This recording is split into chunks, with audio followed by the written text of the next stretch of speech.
How's it going, Rogues Gallery, and welcome to another Grand Archive video here on Red Zone Rogue. Today, I'm actually joined by two of the developers of Grand Archive. We're going to be talking about the Tamer class, which I think is a pretty cool and fairly unique class in the card game space. And we're also going to be answering a good number of community questions that were gathered from my Red Zone Rogue community Discord and through a couple other places. I'm joined by Alan, if you'd like to introduce yourself, Alan, and kind of say what you do at Weebs of the Shore.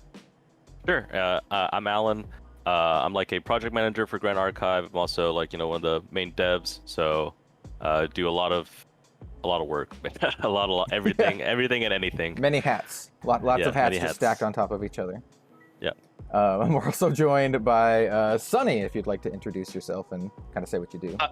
Yeah, hi, I'm Sunny. I am actually like the main game designer for Grand Archive. So like the whole concept of all the game systems, like all the intricate little things working together to make the game, that's mainly me. So I'm here to answer all of like, the Tamer game design questions you might have. Excellent, excellent. All right, so yeah, let's just kind of cut the preamble. We're just going to start talking about Tamer, maybe a little bit about Sylvie as a character, and just kind of go into it because if you have watched my Grand Archive videos before, we've showed off and talked about the wizard Rai and the warrior Lorraine, but really haven't touched much on Sylvie, which is one of the main characters, I would say, for the first set, and one of the four main classes for the first set, right? Yes. Mm-hmm. Yeah, that is correct. Yeah. So let's get into it. I have prepared a decent number of questions here. They're going to be pretty simple, but I figured, it'd just be interesting to note. And the first one, let's just kind of kick it off, is where did you guys get the idea for the Tamer class? Personally, I see it a lot in like RPGs, a lot of like JRPGs, like Final Fantasy kind of stuff, but you don't really see it a lot in card games. So yeah, what was kind of the inspiration for it? Well, we decided that when we were deciding all 7 classes, setting the ground floor, all of these classes are kind of like, if you list out all the other classes, warrior, cleric, mage, guardian, assassin, ranger, they're all like self-centered, I guess. We really wanted a class that really focuses on like board control and like building a board, allies that can go abnormally bigger than what you might see on other classes. And Grand Archive, even though it does have like a champion system where your main focus is probably self-centered with your champion's doing all the actions, your champion's doing all the attacks, we do want to explore some sort of character that relies on other things too.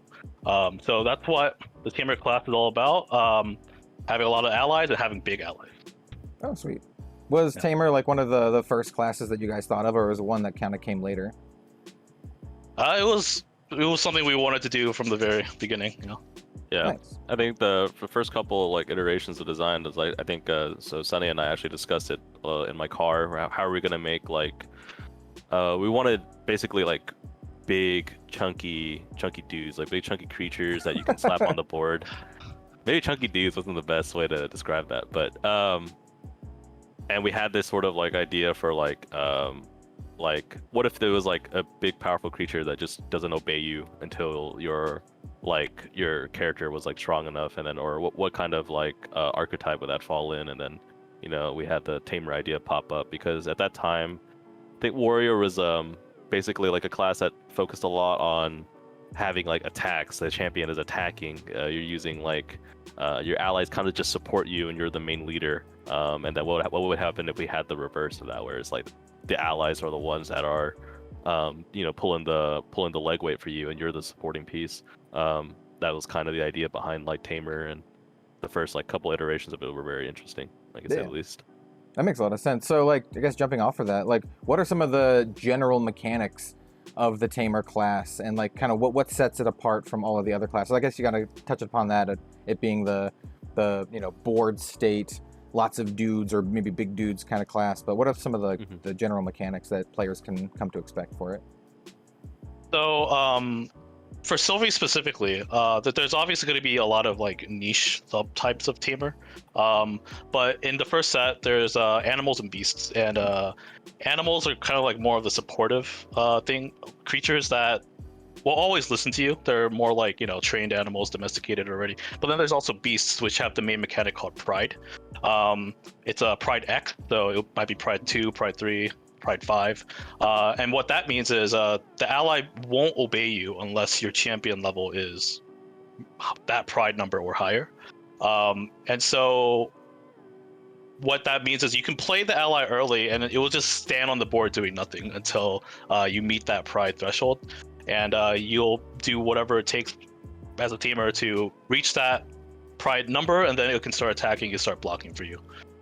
It does make some interesting decision making as an opponent if you're going against a tamer that just played a 7/7, but it's not going to listen to them for a while. So do I deal with it now, or do I just target a tamer and stuff like that?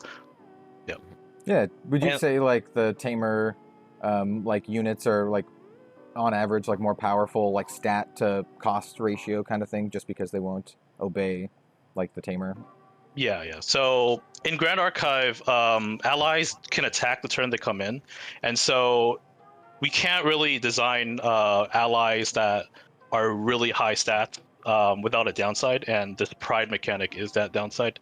And so because of this Pride mechanic, we're allowed to make them a lot bigger than other allies. Sweet. Yeah, that makes sense. Yep. Were there any like specific inspirations for Sylvie like as a character? I'm not sure if you guys had a lot of say in like the character design aspect of it, but curious. We just wanted a funny character, a cute character, to be honest, and kind of like a mascot to go along with like the other characters in the first set. I don't know if you've seen like any of the cards for Sylvie, but they're kind of all like funny, I guess. Yeah. Like smack with blue and like shout at your pet and stuff like that. I haven't seen shout at your pet, but I have seen smack with flute. It's got like big like bonk energy. Yeah. There's also give bath, cry for help, stuff like that. I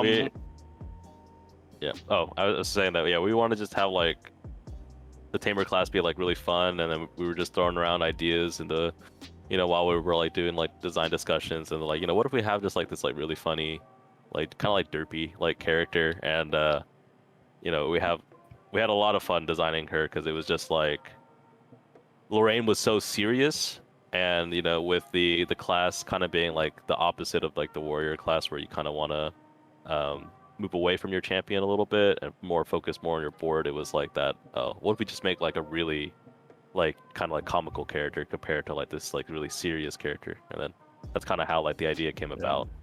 Nice.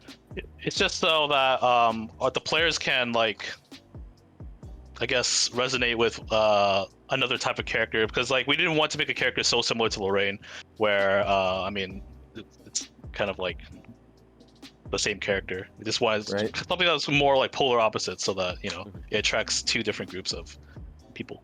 Yeah, it's good. It's always good to get like a wide like range of character types and personalities and stuff. I think at least early on, like right now, Sylvie is a fairly like well-liked character, so I think you guys are doing a good job with that. Yeah, she's actually the most liked character. Yeah. I'm not surprised. So what would you say, this is more of like a open-ended question, I guess. What types of players do you think would enjoy playing the Tamer class? So if someone's out there watching this, maybe they've never really gotten into Grand Archive, they've never really dug into it that much. What kind of player do you think would like really resonate with Sylvie or with like the Tamer class in general? I think the players who enjoy like building a board state, playing a lot of like allies, creatures, and also playing things that aren't typically like just like humanoid. So like playing like allies that are humans, and then are just playing. If you enjoy playing like big beasties or just playing like cute animals, I think you'll enjoy the Tamer class a lot. It involves more of like that, board building, and if you like those types of things, I think you'll like Tamer. They also have a lot of, in terms of like gameplay, they also have a lot more combat interaction than other classes. So like combat tricks like buffs, they have buff counters, so like basically plus one counters. And then there's also like prevent damage and little things you can do to give the edge to your beasts and animals during combat. More so than warrior. Warrior has tricks too, but it's more for the champion itself and not for allies. Okay, yeah, that makes sense. How strong do you think the Tamer class is? I guess like just currently, in relation to all of the other classes. So in the Dawn of Ashes set, right? The with the entire 280 card pool, she's I think doing well. I don't think any of the archetypes are as particular like too strong. Like that's the goal with our like balance test. Right, yeah. We feel like maybe specific combinations could be stronger, but they are also like we'll say like Wind Tamer. Tamer as a class itself relies on a lot of like interaction, like 2-card combos, like buffing big creatures, particular creatures you want to buff, and then wind is also another like high interaction type element, I guess. So these two, the wind tamer together, might be a little bit weaker until you get more cards and to get more interaction with more possibilities that you can do with your cards. But we don't feel that it's unplayable. It's like I think it's in a good spot. It'll get better as we release more cards. Yeah, sweet. Just for those listening out there, which elements are, I think I know the answer to this, but I don't know if people watching, which elements will be releasing with the first set? So there are only 3 basic elements. It's water, fire, and wind. Okay, cool. And then there's 4 advanced elements: Luxum, Terra, Crux, and Arcane. Okay, excellent. So yeah, for those of you who are listening and don't know, you can kind of mix and match your elements with your, characters and classes as you deck build. So you can have like fire Sylvie or water Sylvie or whatever, and that kind of like can significantly change how the deck is played and all that kind of stuff. So I personally really love the customizability of the game in terms of like deck building. I think it's a really fun challenge, and like when the full set's out and as more sets come, it's going to be really fun to experiment and with all the different combinations. I think it's really cool. Yeah, those are basically the only questions I have to say or ask about Sylvie and the Tamer class. I personally think the Tamer class is really cool. I get really big, for those who are familiar with like the Magic the Gathering personality types, like the Vorthos, Johnny stuff. Like Sylvie and Tamer feels very like Timmy. Like you're like the really big monsters, or like the swarm of like, big dudes, chunky boys. And so yeah, I can dig it. Honestly, funny enough, we were actually discussing that a little bit earlier. It's like, how does the Tamer class like feel? And I was like, well, it's like very Timmy-like. If you like big creatures and big things, and all the Timmies out there will love it. But it was just funny to see you mention that. Yeah. I know there's some folks out there from like, I read the comments to all my videos. Some people are just like, they want more like monsters and like, that kind of stuff in the games. Because I cover some other, anime style games, and they're like, there's too many humans. I want like monsters and stuff. So that was another big reason why we decided to do it. And that's actually like another reason why we did like domains in general was also of we wanted to have art to kind of help with the world building of each set. So animals and domains will help with that. Nice. There's a ton of I was saying there's a ton of cool Tamer creatures coming along, so we got some spice like cooking up. I'm looking forward to like some big, like real big stuff. I expect there to be some really, really big monsters in the Tamer class. Looking forward to it. Before we move on to like just a slew of community questions, is there anything else you guys want to add about like Tamer class, or anything you want folks to know, at least currently? I guess now would be a good time to show off the I guess Allen, right? The lineage break for the Tamer. Yeah, we'll show you the preview here. Sweet. So I think. Yeah, so this is already on our site, the art by Hanchu, by the way. Hell but yeah. we've never showed off the effect of the card before. So I guess the people who've been playing our TTS on our Discord or tournaments and stuff, they'll appreciate what the effect does. I guess. Yeah, so this Um, is my first time seeing it, everyone. Like, just so you know, like they didn't show me ahead of time, so I literally have the card like pulled up on my phone here. You'll see it on the screen, obviously, it's already there. But let's take a look. So this is Alan Beast Beckoner. Once again, lovely art by Hanchu, one of my favorites. Level 2, cost 2, 22 life, champion, tamer, human. On enter, glimpse 3. So glimpse is the mechanic where you get to like the look at the top cards of your deck, right, and then choose if you put them back on top of the bottom, right? yeah, Right. yeah. Cool. So you Yeah, get a it's glimpse like- 3. Then reveal the top card of your deck. If that card is a harmony or melody card, oh, interesting, put it in your hand. As long as you control 2 or more animal and or beast allies, Alan gets +2 level. Okay, so that makes sense. So like for me, just reading it first off, you want additional levels so you can actually control your beasts. So getting the +2 sounds pretty good. That bumps them up to like a base of 4, so you can control like more powerful beasts. The harmony and melody part I think is very interesting. Can you tell us a bit more about like harmony and melody cards and kind of what they do? Yeah, so we actually have some of the. I don't know if you've seen the newer cards we released recently with I guess Sylvie and the print and play, but we do have a couple of melody and harmonies. So let me send you one here. Yeah, sweet. This is a melody, right? It's just like melodies don't have anything unique to them. Okay. It's just like a type. But how it synergizes with harmony is that if you've played a melody this turn, then it has an additional effect. It's called harmonize. Okay. So here's one with harmonize. So it basically means if you activated a melody card this turn, do something else. Gotcha. Okay. So it's kind of like a combo kind of thing, right? Yeah. You want to play Yeah. at least, this is like a turn where you play at least 2 cards. You play your melody first, and then you play your harmony. Yeah. Nice. That's Yeah, pretty we sweet. had that sort of like musical like aspect to the Tamer class for the first set in Dawn of Ashes. So you'll see like like with these melody and harmony cards, they're gonna be more centric to this first set here for our design goals and our purposes.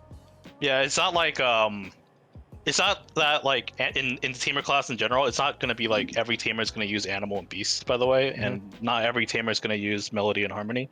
You might have like some sort of like, we might go into a world where it's like more modern or sci-fi or whatever, and maybe a tamer is like a programmer that controls robots. Okay. And it'll be like a lot more different, right? But like in this particular set, there's animals, beasts, and harmony melody type. Yeah, that's what we decided to go with for Sylvie. Nice. Yeah. All right. Sweet. Yeah. I get like bard, very like bard Yeah. vibes from Yeah. this. So Yeah. folks are into like bards and stuff. You also might like Tamer, because I know there's a big audience for like bard stuff. Just kind of. Yeah, and also the harmony and melody stuff isn't like restricted to just tamer. It's Okay. just that's what it is for now. But like other classes can explore harmony melody later as well. Okay. Cool. Yeah. So it's not just like it's not a unique mechanic to them. It's just like one that they happen to have in the Yeah, first yeah, set. in the first. Yeah, one. exactly. Mhm. Sweet. So, yeah, that's pretty sweet. I like it. And I guess before we go on, let me go back to Alan here. So, he is. Did you say he was a lineage break champion? Yeah, he's a lineage break. We actually removed all the text that says lineage break on all the lineage break cards. Okay. Just because it was kind of redundant because they can't level up anyways because all the level 3s have a lineage requirement. So Gotcha. we just decided to remove it to save some extra space and also give it potential that maybe we could like introduce a level 3 for these lineage break champions later in a different set. I think that's smart, actually. Yeah, just to give you more options in the future. If it doesn't like take anything away now, then might as well have more options, right? Yeah. Can you explain like the lineage mechanics for those watching who don't really know much about it? Yeah, sure. Yeah, so when you start a game of Grand Archive, you start as level 0. It's just like you basically get to pick your element, and it's water, fire, or wind. And then from there, you'll level up into a level 1, 2, and 3. level up into some sort of class. And in the first set, each class has its own mainline set of champions. So the warrior class Lorraine will have her set of cards that if you choose to follow her path, you'll be able to get to level 3. However, with these lineage break cards is what we're calling them, even though it doesn't have the text on the card anymore. You can go from any level 1 to this level 2, but doing so means you can't level up to level 3 because there's no, I guess, Alan level 3 yet. So that's what this card is for. It's mainly designed for draft, and so because you're able to level up from any level 1, it allows for a lot more deck building flexibility. You can go like my first level is a warrior, play some warrior cards, get that class bonus, and then level up to level 2, and then now you can get advantage of your Tamer Class bonus card. Sweet. Actually, I have just kind of an impromptu question because you mentioned draft. How are the champions handled in draft? Like, do you draft them from a booster pack, or are they kind of like set aside that you just have access to? So you have to draft them. Okay. And each box has a seeded amount, has the exact same amount of champions in every box. So the champions in a box are not random, and so it's like each box is 24 packs. It's 12 level 1s, 8 level 2s, and 4 level 3s. The only champions you get to like kind of like I guess insert into your pool are the level 0s. Okay, that makes sense. You can pick, but like if you want to play Lorraine or Sylvie or Alan, you have to actually like pick that card. Cool. And so like I assume then if you don't, like if you mess up and you don't pick one, are you just like stuck with your level 0? Yeah, but well, you're gonna see multiple. There's gonna be a lot. Yeah. Okay. Yeah. through playtesting, we found that like it is almost impossible for you just to be stuck with your level 0. So you would have to. You'd have to do some like really weird drafting. Okay. So basically, like if you're stuck with a level 0, then it's your own fault, right? Basically, You like actively chose to like hurt yourself. Yeah. I think the odds of like not seeing any level 1 at all is like 1 in over like a billion. Yeah. It's nearly impossible. Nearly impossible. But if you just don't pick the level 1, then right. yeah, it's on you. Yeah, I'm looking forward to the draft. To be honest, I absolutely love limited formats. Draft is like one of my favorite ways to play like any card game. So yeah, I'm super looking forward to draft, like for sure. Can you play? This is another kind of off topic. Can you play Grand Archive sealed, or is it more intended for the draft experience? It's already 6-pack draft, and we haven't really tested sealed, but I would imagine you'll need like 9 or 12 packs for sealed. Okay. But it's 6-pack draft. So you could potentially do like say you bought a box. Box has 24 packs, right? You and a buddy could split the box and do like a box sealed kind of thing then? Yeah. That's definitely possible. Yeah. I don't think it's possible to do a 6-pack sealed though, because we had to increase the pack number for draft just because we didn't have enough cards. With sealed, you get not a refined pool of cards, so yeah. That makes sense. Yeah. I mean, that makes sense from like just thinking about how the game works, like because you'll have your talents, or like your elements, and then you also have like your class stuff, and yeah, it makes sense. Right. Yeah, I think in the future we've already been discussing like how can we improve the draft experience, how can we improve sealed experience, and that's something that we've always kind of like kept in mind because it's personally one of my favorite formats, and then Sunny and I still go out and play FNM every now and then when we get a chance to. So that's usually draft format. So it's one of those things that we always keep in mind whenever we're trying to design like a set or like what we want like our goals to be. For Dawn of Ashes, I think it was with how the Kickstarter was structured and then how we needed to increase the set size because we also got to add the 4th class. It made drafting a little bit more weird with such a giant card pool, and so it made it a little more awkward, but it's still very possible with the first set. And then personally, I said that the draft format was very fun. We did like a weekend testing with all the devs, and then that was a lot of fun doing that IRL and like in person. Yeah, that sounds like. I mean, I'm really looking forward to it. Yeah, absolutely love when like games are designed with like limited and draft in mind. I think that's awesome. Yeah, always. It's a great avenue for folks to play who like Because I know there are people, like, for example, folks who play, like you mentioned, Magic, who literally don't play Constructed. They, like, show up for a draft, and they immediately just sell all the cards that they drafted, and they try to go, like, infinite, as they say. Infinite, yeah. Yeah. Go infinite. Just, Yeah. try to win as much or draft enough, expensive cards where you can just keep playing without having to pay. Yeah. Yep. That's always a good feeling. Yeah. You guys ready to jump into some community questions? Yeah, for sure. Sweet. So yeah, we have a decent handful of community questions. You can spend as little or as long on these as you would like. Some of them are probably yes or no, but some of them you can expand on a little more. And they're in no particular order. And once again, I'd just like to give a shout out to the community, everyone who asked all these questions, everyone on the Discord. If you're not on my Discord or even the Grand Archive Discord, you should think about joining both of them. But yeah, all right, so first question. Are there any plans to launch the game in Europe, more specifically the UK? Yeah, actually. So we already have our distributor in Europe, which sweet. is Blackfire. So you are able to go do pre-orders right now. Let me double check. Stores are able to pre-order. Yes. Oh, sweet. Yeah. So if you're an LGS over there and you want to get pre-orders in for the Alter edition of our product, Blackfire should already have theirs up.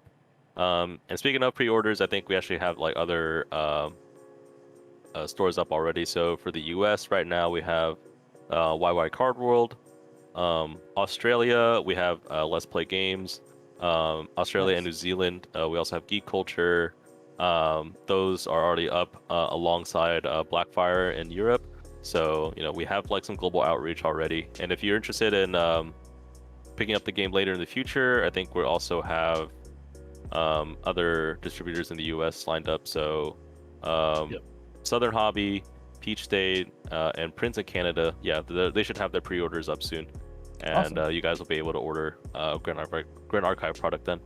Awesome. Yeah. So if you're a player and you want your LGS to carry it, just ask your LGS to contact their distributor to see if they can order it. Yeah, and also near the end of next month, we're going to be shipping the distributors like the new wave of demo decks. It's the same deck that we've been giving out before, but it's actually going to be like the real card stock, and so they'll be legal later on. Nice. With cooler packaging. Nice. It's pretty cool. But yeah, the distributors will get them, and then they're probably going to start sending them out to like all the stores, or a lot of the stores they network to. Nice. Yeah, I saw some folks posting about how like some stores have already gotten some of the current ones with like the thicker card stock already. So yeah, that's great to see. This one says, and I think I know the answer to this one. It says, with the delays, would you consider opening up the first edition allocation to late backers? So sadly, no. We aren't going to be opening up any sort of like late backing. We took this into like heavy consideration. We polled our community. We asked a lot of like people we were connected with what their thoughts on it were, and just overall the feedback around it was more negative than it was positive. So we just decided no, we're not going to do it. And then we appreciate everybody being like super interested in the game, but sadly we can't. We're trying to make Alter Edition as widely available as possible. That's why we're working with all these distributors and trying to get that product like out there as much as we can. So appreciate the support though. As far as the extra boxes go, I think we have around like 1,500 to 2,000 extra boxes. We're just going to be saving those for like events like the Ascent we're planning, and also using them as promotional material. We're probably going to be sending like a box to a bunch of influencers like Red Zone Rogue. Yeah, I've heard of that guy. So I do know there are a lot of folks out there who missed the Kickstarter who are interested in the game. I get comments a lot about it. What's the gap between when Kickstarter launches and then when Alter Edition launches, so folks who are interested in it can like know when to expect when it comes out? Yeah, so most people are going to get it, the Kickstarter product, in January or February, depending on what region you are in. Our manufacturer's in Taiwan, so if you're closer to Taiwan, then the shipping won't be as long for you. And then Alter Edition will be in April. Okay. So like a couple months or so between when they come out. Yep. Sweet. And so one thing is that we're also being very conservative with the timeline. If anything it could be sped up, then we will speed up, and then we will announce like the information of like when things will come out like onto the market. So if like Ultra Edition can be moved up earlier, we definitely will. We want to. It's more the fact that I think we're very comfortable with the April timeline right now. So everyone should be able to get their product by then, and have like the month of March for all the people who got their Kickstarter product. We're just accounting for all of the shipping issues. Like I think recently we got hurt by some shipping issues with our paper, which is what caused like some delays already. So we're just being conservative here. Yeah, that makes sense. For folks who would like to stay updated on like news, if you guys do end up having news to share regarding that, where should they follow you? Like what's the best place for them to follow you guys? So we're really active like on our Twitter, but we do have our website at gatcg.com. We have a whole article section, so any new information that we release on organized play, on where you can find our product, where you can find what local game store has your products already is going to be up on there. So that would be the best places to find. We're also pretty active on Instagram too. So just more so for pictures, like you'll find like what's new, what's the foil card of the day. We've been doing that on there, and yeah. If you guys haven't seen it yet, because I haven't shown it or done any videos on it, the foil cards look super nice. They've been showing them off. They look really good. So yeah, you should definitely go check it out. Sorry, one thing I forgot to mention. If you join our Discord, you'll most likely catch like one of us online at a time, and then we're happy to answer questions in there. Our community is pretty active, and they're happy to answer questions as well. So I highly recommend you join the Discord and get in there, just chat. We also do we have our tabletop simulator mod that one of our community members made. So if you want to try and get games in there, we have a very active community that plays, and they do like community run tournaments and stuff, and sometimes like one of us will come and watch you guys play and maybe commentate on your mistakes, but yeah. Nice. Yeah, I actually love how like active like the Discord and everything is, for like a new game that hasn't officially launched yet. There's a lot of like community interaction, like you said, like events and like tournaments and stuff. I think it's super cool. I think it's a very healthy sign. Yeah, we hope so. Yeah. Hope so. Yeah. I guess this is a more sort of fun question than the last one. It depends. Will the next preview, if any, for the index be assassins or the water element? Well, that's the only thing remaining. So. Yeah. So yes. Okay. But I don't think we're gonna be adding any more cards to the index until maybe after we do our pre-launch event, which is likely like December or January. Okay. But we're probably going to be like posting like cards on like our social media, revealing one at a time. But we're not going to be putting it into our index where people can, do print and plays and TTS just yet. Okay, cool. How many of each numbered card will exist, and is the art exclusive or just the card's regular art but extended? Okay, so you want to do this? Yeah, I gotta do this. So the cards are it depends. We're talking about like the corruptor rares for like the champions and stuff. There's 70 for Dawn of Ashes. There's and they're gonna feature that like overframe we're calling it like overframe like extended art like treatment. And so I think you spoiled the Merlin card. So yeah, if you you probably do some editing magic, throw it up on there, and then people can see. You'll have the that like character over that like text box frame with the artwork and the background kind of like popping out of the edges a little bit. And for more of like in the future when we have like maybe like allies, those are just gonna kind of be like extended arts. Specifically the champions will use the same art, because we feel for the champions they're already like kind of evolving throughout their different levels.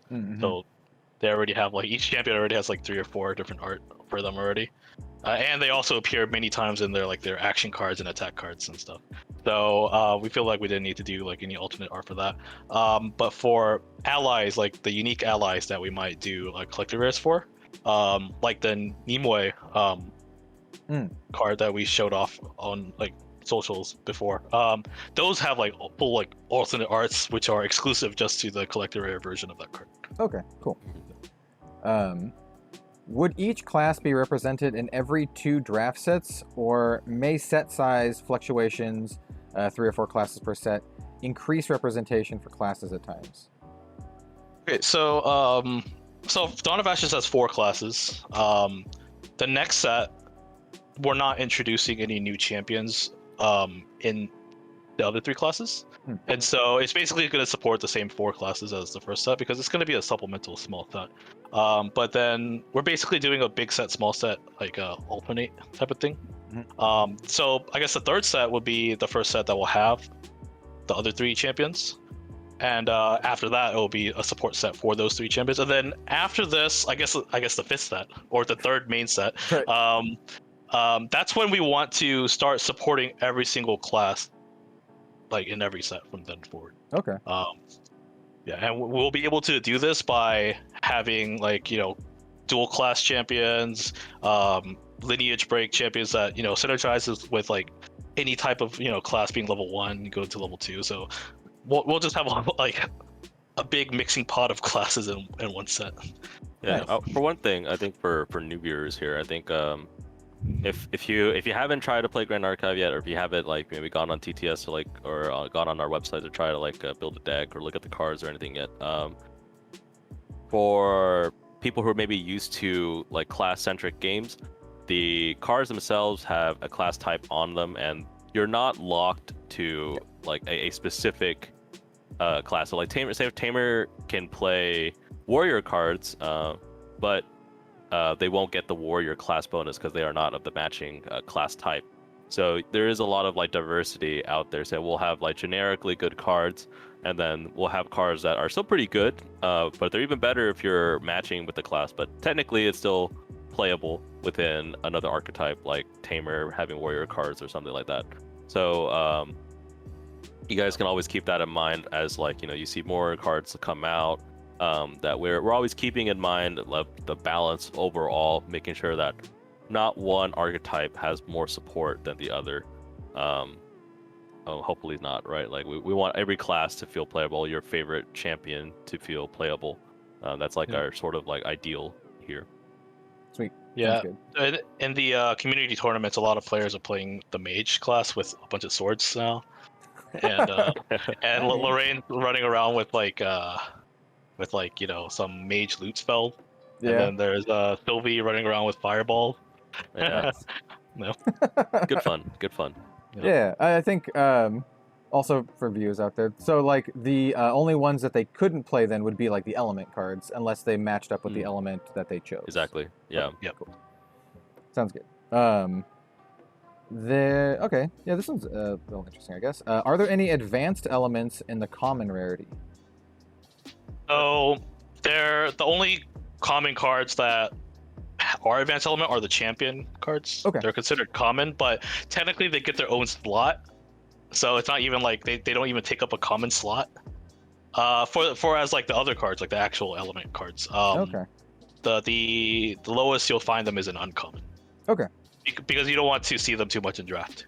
Right. Yeah. That would be kind of rough, I think. Yeah. If you saw them a lot, it's kind of a waste. Not a wasted spot, but a spot that could potentially be. Yeah. Mm-hmm. Yeah, and then you also don't see Regalia as much in common slot. They're more weighted towards like the uncommon and up. That also makes a little sense too. They cards like that seem fairly powerful, and so for draft, limiting that's probably pretty good. Is the Assassin starter pack a fixed pack of 3 cards, or is there possible variances in it? I think they're talking about the Assassin starter pack that comes in the starter decks. Yeah, so it's just the same. It's the same 3 cards. Okay, sweet. Does each class have a flavor mechanic overlap with each other class, or are there some classes, or are some classes rather limited in overlap? I think you mentioned this a little bit already with the the melody mechanic that we talked about a little bit earlier, but are there any other ones or like some kind of overlap that we'll see? Yeah, I guess you can say like warrior, ranger, guardian. They're gonna use weapons, and they're gonna use attack cards and stuff like that. Cleric, mage, and tamer, they're gonna scale off of level a lot more, like the level mechanic, which isn't gonna be explored as much as in the other like those tamer. Wait, no, guardian, warrior, ranger, whatever. They will have some level like restriction cards, like I guess like Banner Knight, but they won't have like level scaling effects like Fireball, where it's just deal 1+ level to stuff like that. Yeah. And then there's also other like smaller overlaps where like Warrior does have like go wide allies, but Tamer does as well, but they do it a bit differently. Sweet. I think I remember seeing a couple like dual class cards already. Like there's like some like mage cleric cards that we've seen and that kind of stuff too. Yeah, right? Yeah. You'll see more of those as like time progresses, and then we kind of want to give like, it makes sense, like sometimes like an attack that a warrior could do, it makes sense that a guardian could also kind of do it if they're just like a big tanky melee class, right? So I think it makes sense in some of those cases. Nice. Let's see. Are the mainline champions the main representative for each class, or are there possibly several lineages per class? Or might lineage break champions get their own lineage? Once again, I think we already talked about that a little bit, how the lineage break champions might actually, have eventually, higher level stuff. Yeah, for just talking about Dawn of Ashes though, there is only one main line champion for each class, and then one lineage break champion for each class. But later on, I guess you could say Lorraine is the main warrior for now, but like later on, whenever we have another main warrior, then now there's 2 warriors to pick from. Yeah, I think for our intended purposes here, we want to have a very diverse cast of like champions like in the future. If you're kind of familiar with like the planeswalkers, like everyone knows like Jace and Liliana, but there's a bunch of other planeswalkers out there too. So I think we wanted to explore like different universes, different abilities, and different genres too. So like you'll see that the champions could change in design, like varying from each set. Sweet. That's sounds fairly exciting. So like, there's a lot of stuff to look forward to in that regard, I think. How many cards? Oh, go ahead. Oh, I would say we've been having fun talking about like what we want to explore in the future. I've been pushing for sci-fi, maybe like a little sci-fi action, but we'll see where we get, and after we get like the product out first. So yeah, I think it could be cool. How many cards are exclusive to the Rye Lorraine starter decks and the Ultra Edition starter decks versus the main draft set? 3 each. That's the main reason why we have the Xander Assassin pack, and why that also has 3 cards. It's mainly because Sylvie, Lorraine, and Rye get 3 exclusive cards to starter decks. It kind of feels weird that Xander. So that's why we decided to do like a little box topper type pack with the 3 exclusive cards that Xander would have gotten if he had a starter deck. And then the store owners can just like either sell them or give away to people that are interested in playing Assassin. Nice. That makes a lot of sense, actually. I'm glad that the Assassin class didn't just get like immediately like 3 cards less than all the other classes or whatever. So that's pretty cool. And they're all material deck cards, so you only need 1. Okay, sweet. That's also good to know. I think I only have one more question, and it's just a very simple question. They just ask, will there be a Lost Spirit playmat? So the short answer is no. The long answer is that yes, there could be one eventually. For what we're releasing right now, no, we're probably not going to be doing one in the immediate future, but we're not opposed to doing it in the future. I'd like to have to round out. I know like maybe some of the viewers already know that we sold the Spirit of Water, Spirit of Fire, and Spirit of Wind playmat. So if you're a Lost Spirit player, one one of these days. By the way, might get- Lost Spirit, if you don't know, is like the worst card. It's a level 0 champion that's designed specifically for the demo deck to like lower complexity of the game, and it's basically playing a colorless deck with no upside. Right. Yeah. So Yeah. some people have been memeing around with it in the community tournaments. I can definitely see it becoming like more of a meme as time goes on, for sure. Yep. People trying to like win with their Lost Spirit decks or whatever. I can see that. Shout out to all my Lost Spirit players who think it's the goo. I believe in you. I really do believe in you. I mean, you'd be kind of a legend if you just won like something with a Lost Spirit deck. So a funny story to share. I think in the early iterations of Grand Archive when we were testing, I think I was the only one that tried to force that. I was the only Lost Spirit player, I think, back then. Well, in early testing, Lost Spirit drew you an extra card. Oh, okay. Well, yeah, but it was still bad. It was still really bad. But I mean, don't be discouraged. I believe in you. I believe in you. Yeah, you heard it here. Alan believes in all of you Lost Spirit players. You can do it. You can do it. Nice. Yeah, that's all the questions I have. If there's anything else you guys would like to say or say to the community or whatever, you can definitely do so now if you'd like. Yeah, I'll do my typical. Please check us out on all of our social media. Follow us on our, Instagram, Twitter, Facebook, whatever suits your fancy. Also, be sure join the Discord. Our website, gatcg.com. We have our index on there. You can look at all the cards, do the TTS, do prison plays, stuff like that. Also, be sure to check out all the information we have on the Ascent. If you're very curious, we've had a lot of questions about what our plans are for organized play. We've launched like an article on our website. You can check it out there at, like I said, on gdatcg.com, and you can find out more information on what our big goals are for organized play. So if you're a real competitive player and you're planning on being the first Grand Archive TCG Pro, then be sure to follow all the information that we have on that event there. And that event, I believe, if I remember right, is October next year, right? That's what we're aiming for, yeah. Okay. So if everything goes smooth and things are looking good, then we're going to be launching up the Ascent and get that ball rolling. Sweet. And there are some talks about like doing one in Canada as well, but we're gonna wait and see how the one in Houston turns out first.